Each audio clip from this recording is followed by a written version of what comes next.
तर कराडमधील चोचेगावमध्ये ईव्हीएम बंद असल्याचा प्रकार घडलाय। बूथ क्रमांक 78 वरील मशीन बंद आहे, त्यामुळे मतदानाला उशीर होत असल्याचं पाहायला मिळतंय। मतदारांच्या रांगा ज्या आहेत त्या लागलेल्या आहेत। बातमी सोलापुरातून। सोलापुरातील करमाळा तालुक्यातील पाथर्डी येथील 224 मतदान केंद्रावर मशीन बंद। मशीन सुरू न झाल्याने अद्याप मतदान केंद्रावर मतदान सुरू झालेलं नाहीये। सोलापुरातील पाथर्डीमध्ये 224 मतदान केंद्रावर ईव्हीएम बंद। मशीन अद्याप सुरू झालेलं नाहीये, त्यामुळे अजून मतदानाला सुरुवातच झाली नसल्याचं कळतंय।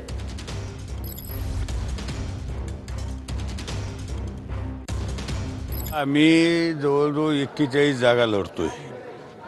युती काही जागेवर युती आहे, काही जागेवर तुटली, पण आता गंगापूरला युती आहे, त्याच्यानंतर वैजापूरला युती आहे।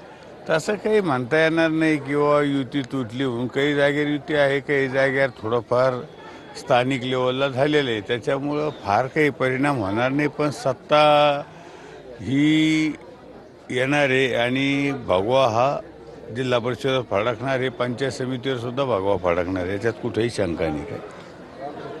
आणि ही जी जागा आहे पाचोडची, ही पाचोडची जागा खूप काही मतानं येईल, तशाच बाकीच्या बी जागा अशाच मतानं येतील।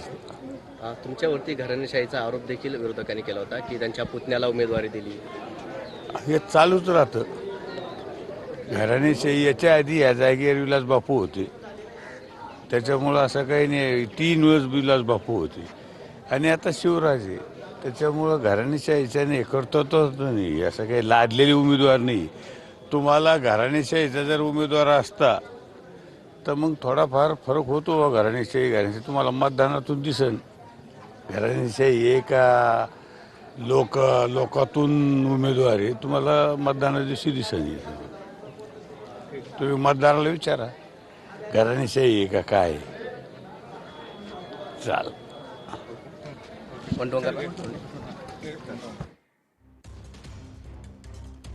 छत्रपती संभाजीनगरमध्ये संदीपान भुमरे यांनी आता माध्यमांशी संवाद साधलेला आहे। त्यांनी मतदान केल्याची ही दृश्य आपण पाहतोय। तर राज्यात जिल्हा परिषद आणि पंचायत समितीचा गड कोण सर करणार याकडे सगळ्यांचं लक्ष। ही 3 दृश्य पाहतोय, इंदापूर, छत्रपती संभाजीनगर आणि खालापूरमधली।